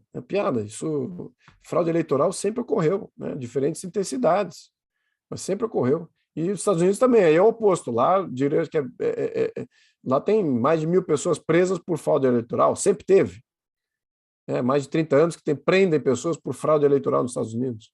Então, falar que não teve fraude eleitoral, só se fosse essa a última eleição do Trump, aí a imprensa fala, não teve fraude eleitoral. Mas tem 1.000 e tantas pessoas que já foram presas por fraude eleitoral nos Estados Unidos até a eleição passada, ou retrasada no nível local, né? Uma questão de Senado local, uma questão de governo, questão de deputados e conselheiros e tal. Tem fraude, em todo o sistema eleitoral tem fraude, todos. Então, falar que não vai ter fraude eleitoral é um absurdo. Tá? Então, temos que rever o sistema eleitoral para algo que seja transparente, contagem pública, que os partidos estejam satisfeitos. Esse que é o pleito aqui. Então, se o Jair contestar isso, ele fala, então, quer dizer que o pessoal impôs aqui o modelo deles, nós não podemos contestar absolutamente nada, não pode nem se criticar, nem falar na internet, podemos falar. Não teve fraude, quero contestar o processo. Não pode contestar, você vai preso se você contesta. Então, isso é um grande perigo. E aí você vê qual é a ideologia de quem é que controla a contagem. É uniforme, é homogênea. São de esquerda, ideológica, revolucionários, marxistas, comunistas, terroristas, muitos deles. Então, eles estão lá no controle da contagem. Eles são favoráveis a permitir que a direita possa ganhar mais uma vez? Claro que não. Vão fazer alguma coisa para impedir? Depende do preço. Né? Qual é o preço? É isso que eu acho que está em jogo aqui. Então, eu diria que essa questão de eleitoral para um europeu que queira passar um julgamento no sistema eleitoral brasileiro, ele precisa conhecer o sistema eleitoral brasileiro em contraste com o que existe na Europa, antes de tecer um julgamento. Porque no minuto que ele fizer o contraste, eu diria que a maioria dos europeus vai dizer realmente tem um problema ali, tá? Na minha opinião. Então, se o Jair contestar o resultado, o que eu diria? O que pode suceder? Tudo pode suceder. Tudo pode suceder. Não sei como é que faria, não sei o que seria o resultado. Mas eu também não respeito ou admiro as lideranças mundiais hoje. Você tem poucos países aí que têm, de fato, estadistas e a representatividade dos sistemas democráticos do mundo tem sido tolhidas, né? E elas não vejo assim grandes estadistas com respeitabilidade hoje para poder passar julgamento ao que a gente está passando aqui no Brasil. Então, por um lado, isso tranquiliza, por outro lado, isso cria uma série de riscos aí de percepção. Mas, enfim, essa é a minha opinião. Okay. Obrigado. Obrigado. Vitor Lhargo. Boa noite. Em primeiro lugar, peço desculpas, cheguei um pouco atrasado, porque recém-chegado da Guiné, onde há 1 hora a menos, eu pensava que ia entrar 15 minutos antes e cheguei 45 minutos atrasado. Peço desculpa.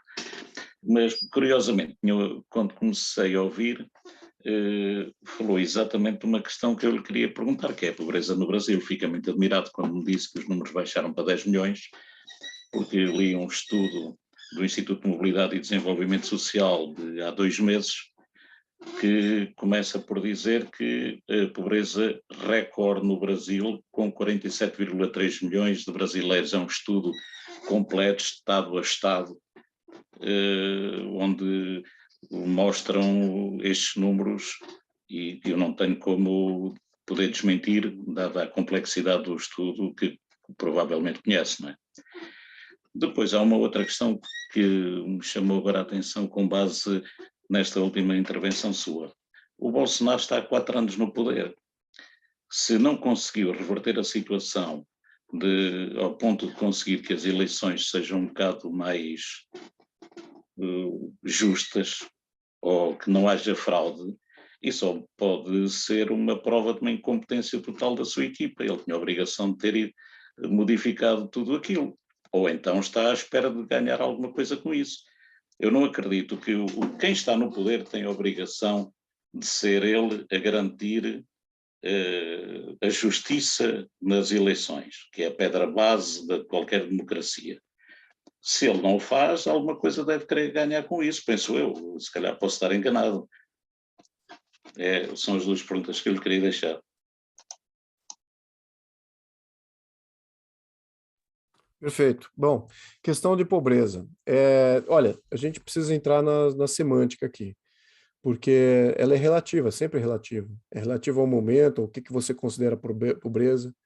Exatamente. O conceito de pobreza que o senhor tem é que eu gostava de saber qual é. Que Então, que é diferente dos estudiosos do Brasil. eu estou pensando, eu não estou seguindo o que diz um estudo, eu estou dizendo o que eu vejo no Brasil, o que eu vejo, né? Eu estou falando aqui de observação subjetiva minha, mas claro, até do que eu tenho para falar, tem corroboração de vários índices. Eu não vou dizer que é estudos, mas sim índices. Então, o que você pode falar, que eu falei de 10 milhões, eu estou falando assim de 10 milhões de pessoas que passam carências básicas graves, assim, estou falando de miséria, fome, frio. Então, isso é o que eu estou falando. Agora, pobreza, aí você pode definir o que é pobreza. Você pode falar que 100% do Brasil é pobre relativo à Europa. Se você medir o índice, quanto que tem do per capita brasileiro? O per capita brasileiro é de 6 mil dólares. Quanto que é o per capita europeu? 45 mil dólares. Então, estamos falando que 100% do Brasil é pobre. Tá certo? Então, não tem cabimento. A gente tem que botar tudo em relativo e em perspectiva. Não. Desculpa, o conceito do estudo de que falei são as pessoas que vão pegar restos de alimentos que iam para o lixo para se alimentar. Portanto, pobreza extrema. É isso que diz então, peraí. Então, desculpa. Então eu já descredencio completamente o teu estudo. Não é meu. É do Instituto de Mobilidade e Desenvolvimento Social. Pois é. Só o nome já dá indicação de qual é a ideologia do grupo. Então, 40% da população brasileira está catando lixo? Pelo amor de Deus. Você está falando que vai estar... Estamos falando 47 aqui de... milhões, não é 40%. 47 mesmo milhões, mesmo dará 20%. Mas isso é um instituto que é presidido pelo Paulo Toffner, né, que é uma pessoa conceituada a nível mundial, não é? Pois é. Eu não gostei... A não ser que o Brasil que ele observou é outro, não é o que eu estou observando. Tá? Que tem milhões de brasileiros em situação conforme isso aí, catador de lixo, de fato passando problema de fome, de miséria absoluta, tem milhões. Agora que você vai falar que é 30% da população, ou 20% a 30% da população, não é. Tá? Não é isso não. Então, se tiver situações de rincões em que é totalmente inacessível aos serviços públicos, né? Totalmente não tem acesso a serviços públicos. Aí estamos falando de quase que indígena. E mesmo assim, o povo indígena do Brasil é muito pequena a população. Não chega a uma fração desse número aí que você passou. Né? O povo indígena aí está na faixa de 1, 2 milhões de pessoas. Então, 47 milhões de pessoas, você está falando, desculpa, isso aí não acredito nesse número. No entanto, deixa eu colocar aqui o que eu acredito. Eu acredito que há pobreza, ainda há uma parcela de pobreza, e eu acredito que dos últimos 30, 40 anos, em que de fato nos anos 80, aí sim você pode até falar que nos anos 80 uma parcela expressiva da população se encontrava nessa situação, eu concordo. Então, e que isso diminuiu nos últimos 30, 40 anos, diminuiu. E o que fez diminuir?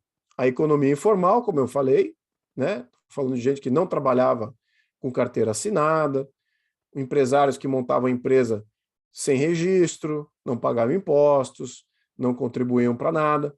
E também, vamos lembrar, o governo Lula então falhou. O governo Lula e Dilma falhou brutalmente. Eles também fizeram assistencialismo social. Então, tem uma parcela que é do assistencialismo social, que veio a combater uma parte desse problema aí, e uma parcela da economia informal que veio combater esse problema aí. Então, hoje, o que o Brasil se encontra hoje? Com uma parcela da população que é pobre de fato, nesse conceito aí, não acredito nesse número que eu escutei, acredito no número entre 10, talvez até explodindo aqui, 20 milhões, de uma população de fato carente. Então, aí sim, agora...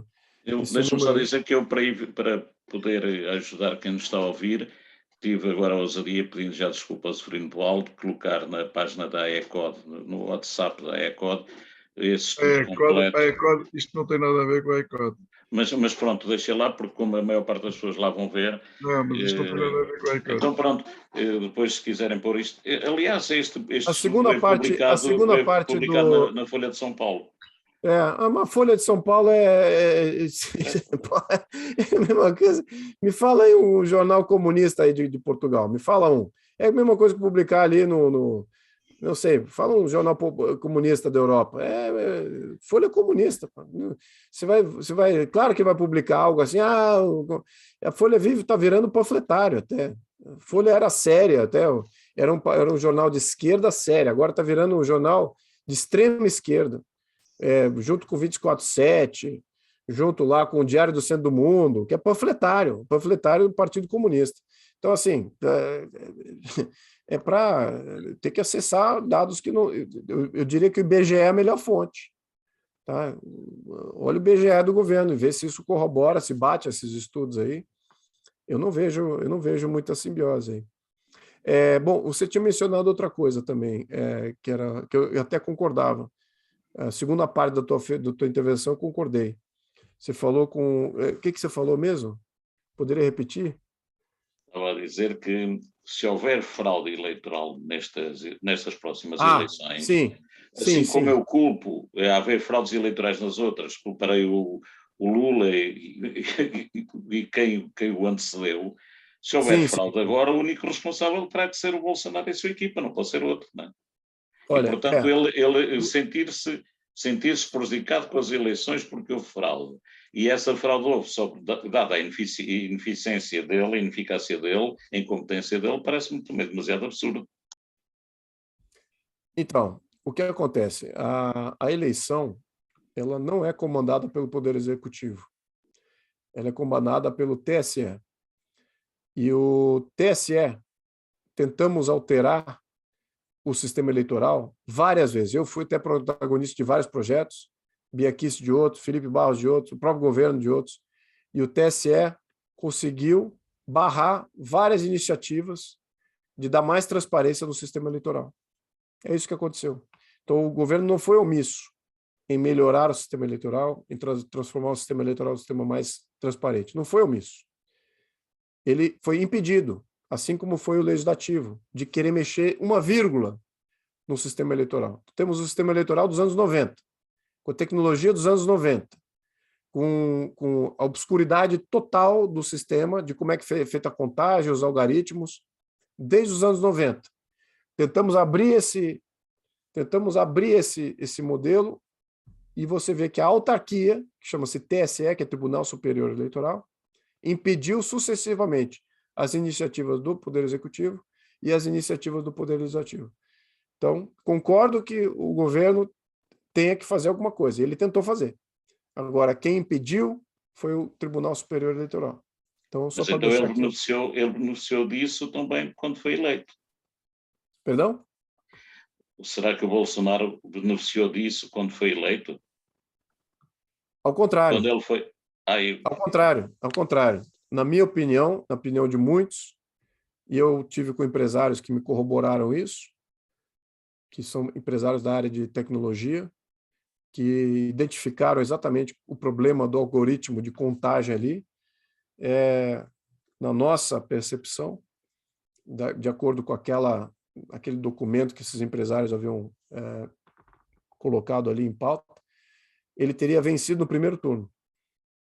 E houve fraude para jogar o candidato da esquerda para o segundo turno. E houve ali talvez uma cariação importante para garantir que houvesse um segundo turno limpo, porque caso contrário ia ter intervenção também, assim como teve no primeiro turno. Então, isso é eu falando, tá? Então, não vou poder entrar em mais detalhes do que isso que eu estou te falando agora. Tá? Mas o sistema brasileiro de eleitoral, na minha opinião, é a minha opinião exclusiva, ele não é transparente, ele é suscetível a intervenções. E é exatamente contra isso que a gente precisa lutar e contra isso que o TSE tem lutado do lado oposto, tem tentado evitar mais transparência, mais possibilidade de poder contestar e ter uma contagem pública e uma auditoria de votação. Então, o Bolsonaro não tem, foi um hiato, um milagre que ele é presidente. A verdade é essa. Então, se fosse depender do sistema, não seria. Luís, eu não tendo aqui mais nenhuma mão levantada, eu tinha aqui duas questões, também estamos a aproximar do termo do timing que nós definimos mais ou menos, definimos e temos praticado nestas conversas, e duas questões tanto ou quanto simples. Aqui há uns bons meses, conversa com o responsável de segurança no Brasil, que me dizia que é extremamente difícil a governação do Brasil em termos de áreas de fronteiras de segurança. E a pergunta vai no sentido, seguindo este raciocínio, será assim fácil ou tão fácil estas medidas todas, quer de liberalismo, quer pró-marxista, mas falando de liberalismo, aplicá-la a uma descontinuidade tão grande do Brasil, de um país que é o equivalente a um continente? A segunda questão entronca com aquilo que no início da conversa, e até por vários testemunhos que fui pesquisando enquanto deputado e enquanto cidadão no Brasil, em intervenções, e que é não ir à questão do coração do rei Dom Pedro ir para o Brasil, mas sendo o que é que o Luís Filipe, pela experiência política e até no partido com ideias liberais, é possível pensar num Brasil que venha a ser tão breve quanto possível, e estamos já no século XXI, quando se prevê que no ano 2100 serão 400 milhões de falantes em língua portuguesa no hemisfério sul, Brasil, Angola e Moçambique. Como é que Luís Filipe, e com a experiência política, neste momento o Brasil encara ser um motor ou não de uma comunidade de países de língua portuguesa? Só essas duas questões. Bem, bom, só vou, antes de entrar nesse ponto, só vou dar, olha só, vi aqui o link que você me passou dessa apresentação da IMS.org, acho que é na 4ª página, tem exatamente a tendência ali que eu mencionei, tá? Pobreza sendo um percentual maior da população nos anos 80, e começando a baixar, né, os programas aí nos anos nesse século começou a baixar a pobreza. Agora, o que contribuiu a essa baixa foi isso que eu mencionei. Não concordo com esses números aqui. Estamos falando em... bom, enfim, depois a gente pode discordar dos números. A tendência é exatamente essa aqui. Então, eu diria que o gráfico está certo em tendência. Não concordo nos números. Bom, com relação aos os rincões do Brasil, o que temos hoje? Temos estados, por exemplo, o Acre, que praticamente 100% da economia do Acre é uma economia de repasse, ou seja, é um estado tão inóspito, geograficamente inóspito, e o que ele tem de ajuda? Ele tem repasses federais, ele vive de repasses federais. Então tem lá 3 bi por ano que é repassado para o Acre. E o que o pessoal faz com isso? Eles ficam fazendo política. Eles são empregados do Estado, são prefeitos, vereadores, são deputados, são governadores, senadores, etc. E são membros da burocracia. E a economia? Cadê a economia?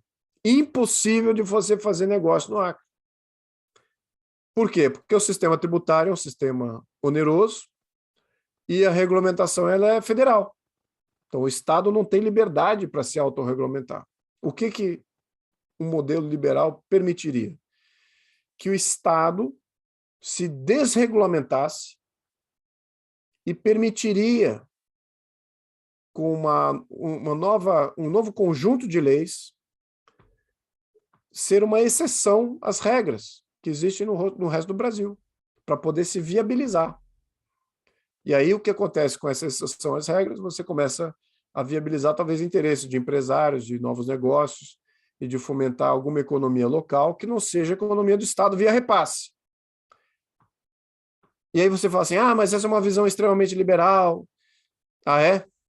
Quem propôs isso foi o PDT, Partido Democrático dos Trabalhadores, esquerda, extrema esquerda até. E eu fui favorável ao projeto deles, porque eles viram exatamente isso. Eles já passaram por toda a curva de aprendizado, já ultrapassaram essa questão ideológica, de fazer, peraí, ali não vai funcionar, ali as leis ambientais e as leis nacionais disso, as leis nacionais daquilo, vai travar aquele Estado eternamente, como sendo um Estado inviável. Então, o Estado tem que se descobrir com viabilidade, se desvincular de algumas imposições. Então, fui extremamente favorável. Eles estavam querendo criar uma zona franca no Estado inteiro. Ou seja, ali não tem mais tributo. Não tem mais tributo. No cômputo tributário, entre repasse tributário ou perda fiscal, é a mesma coisa, né? Você está tirando de um, botando do outro. Você está deixando de fazer de um, está deixando de repassar do outro. Então, eu acho que o caminho é por aí. Então, você tem... O Brasil hoje é a União, a Constituição Federal, ela é um peso para todos os estados. Ela não é um defensor da cidadania. Ela não é um defensor das liberdades brasileiras, do indivíduo brasileiro. Muito pelo contrário. É um ônus, é um mamute, é um peso. Ela onera e ela bloqueia oportunidades. Esse é um dos casos. Então, a liberalização dos estados, você poder ter mais adequação local, às realidades locais, socioeconômicas locais, esse é o modelo que temos que abraçar. É isso que vemos na Europa, vemos nos Estados Unidos, vemos na Europa até em modelos unitários. O Brasil se coloca como país federativo, mas, na verdade, ele não é nada federativo. Ele é menos federativo do que a França, por exemplo, que é um país unitário. A França tem mais devolução de poder local, tem assembleias locais que mandam mais, e o poder central que manda menos. E é assimétrico até. Tem algumas regiões que a França é comandada por Paris, outras que têm autonomia. E é assim que tem que ser. E o Brasil não. O Brasil, apesar da autonomia, não tem autonomia. Então tem o custo da democracia local, tem que financiar todo aquele calhamaço de representantes, mas não tem liberdade e autonomia regulamentar. Então, de fato, eles estão ali, são eleitos e ficam ali recebendo salário. Não tem muito liberdade para poder votar os seus destinos. Essa que é a verdade. E, então, temos que ter mais liberdade disso. Então, acho que, do ponto de vista liberal, você conseguiria destravar potencialidades no Brasil que a gente nunca viu antes. Então, eu diria que isso é fundamental e não só isso. Por que esse indivíduo da esquerda colocou esse projeto adiante? Porque, primeiro, que ele conhece bem a região. Segundo, que ele viu que a juventude dos 16 aos 30 anos de idade, 80% estava vinculado com o narcotráfico. E não havia economia a não ser narcotráfico ou trabalhar para o governo, ser um ajudante, um assessor, alguma coisa. Então, por que isso se sucede? Exatamente porque não havia viabilidade econômica de você estabelecer qualquer tipo de empresa na região. Então, ele via como sendo necessário de criar uma zona franca, uma zona desregulamentada, para poder fomentar alternativas de emprego e renda para essa juventude que hoje estava praticamente 80% no narcotráfico. Gritante o problema. Tá? Então, isso a gente vê no estado inteiro do Acre, em algumas regiões de estado, em alguns estados do Brasil, do norte fronteiriço, internamente intra-regional também. Você vê dentro de alguns estados, você vê esse mesmo problema. Mas, enfim, então eu vejo como sendo uma solução. como é que isso impactaria o nosso futuro? O Brasil hoje precisa receber imigrantes. A gente está com uma queda de natalidade muito grande. A gente está com 1,7 crianças por casal. Até 5 anos atrás, a gente estava com 1,8. E se botar 10, 20 anos, a gente estava com 2, 2,1. Então, a gente está caindo, a nossa natalidade está caindo. A gente está urbanizando muito rápido. A gente está mais urbanizado porque os serviços públicos estão todos no meios urbanos, estão concentrados nos grandes centros urbanos. Tem que descentralizar, que é a minha proposta tributária, é exatamente para fazer isso, descentralização tributária, etc. Muito bem. Então, a gente está concentrado, estamos com 85% da população em centro urbano, isso está causando uma queda de natalidade muito grave. Então, o Brasil vai depender de ser um país mais aberto à imigração, vai depender de ter uma economia rica, pujante, que empregue naturalmente, com viabilidade e sustentabilidade a longo prazo, para criar todas essas oportunidades. O Brasil não consegue aceitar a imigração se vem todos depender do Estado e ficar recebendo auxílio sem estar empregado ou sem estar fazendo a contrapartida.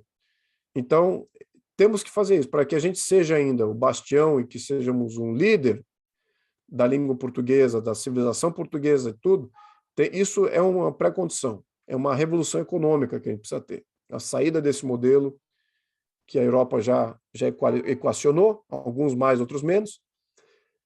A gente tem que sair desse modelo europeu já vencido, abraçar talvez o modelo europeu avançado, e quem sabe a gente consiga ter um debate mais, eu diria que inteligente nessas questões, mais sintético, né? Sintetizando aí diversas vertentes, sem deixar que nenhuma delas vençam por plenitude. Não pode deixar que o marxismo, esse negócio de justiça social vença, porque já venceu. Então temos que ter o liberalismo, mas também não pode ser o liberalismo puro, como mencionado aqui, porque isso também tem uma série de distorções. Também vamos equacionar isso, criar uma nova síntese para o século XXI. Então esse é um grande desafio aqui. Agora, o que está acontecendo também culturalmente é um grande problema. Muito em parte porque o Estado tem sido comandante da cultura brasileira. A cultura brasileira deixou de ser, durante os governos de esquerda, deixou de ser livre, a cultura passou a ser fomentada e passou a ser organizada pelo Estado. E essa cultura é anti-portuguesa. Essa cultura é anti-língua portuguesa. Essa cultura é anti a história portuguesa. E, então, eu até, não sei, falei com alguns membros da esquerda portuguesa que não entendem isso, mas eles estão ali, não sei se o quanto que o português de esquerda se sente português ou quer manter a sua história indo adiante, sua língua indo adiante, mas tudo isso está sendo alterado. A língua está sendo alterada agora. Tem a Academia Brasileira de Letras ali, de fato, não tem ninguém querendo preservar nada relativo aos coloniais. Então, toda a família brasileira também está sendo atacada por boa parte dessas entidades. Então, essa vertente de mentalidade está sendo muito destrutiva, até do que nós podemos chamar de uma língua portuguesa global. Eu acho que a vontade até desses é de se desvincular cada vez mais da história do Brasil, da história originária do Brasil e dos vínculos com Portugal, e criar uma civilização completamente bastarda em sua origem. Então, eu vejo isso como um grande problema. Projetando para frente, se a gente conseguir uma economia mais pujante, que atraia mais pessoas, para a gente se manter um país viável, o que eu diria, a gente ainda tem um desafio cultural que quer destruir completamente a nossa origem. E isso eu acho ruim nos dois sentidos, né? E felizmente ou infelizmente, os dois tipos de resistência vêm do mesmo foco, que é exatamente essa visão mais esquerda anticolonial, né? Esquerda anti-tradição, anti-história, anti-tudo. Então, enfim, é isso que eu tenho para falar, meus amigos. Gostaria de estar falando coisas melhores. Mas foi agradecer. Zeferino, Não, desculpa, Vítor. É só mesmo uma pergunta de 10 segundos. Vítor, há regras. Tudo bem. Nós já estamos a exceder o tempo que foi combinado e até porque temos cumprido isto também quando é presencial, mais ou menos este tempo. E deixo o convite ao Luís Filipe, como deputado, como cidadão do Brasil, um dia vou vir a Lisboa, a Portugal, vir jantar connosco ao Alcochete, que a partir de setembro esperemos retomar os jantares e ter o novo orador. Vai-se manter sempre os jantares e estas conversas via Zoom à terceira sexta-feira e, portanto, teremos tido o gosto em estar e ter os contributos. Isto foi o facto do mês de agosto não haver jantar permitiu-nos colher esta troca de conhecimentos, esta troca de opiniões a partir do Brasil, com uma visão própria, algumas coisas que para muitos são novidade, e esperemos que em breve possamos encontrar os que aqui estão mais perto, em Alcochete. Fica o convite e agradecer a presença de todos e um abraço fraterno em termos para o Brasil, especialmente nesta oportunidade. Luís, muito obrigado e obrigado à presença de todos. Muito obrigado a todos. Até uma próxima. Obrigado.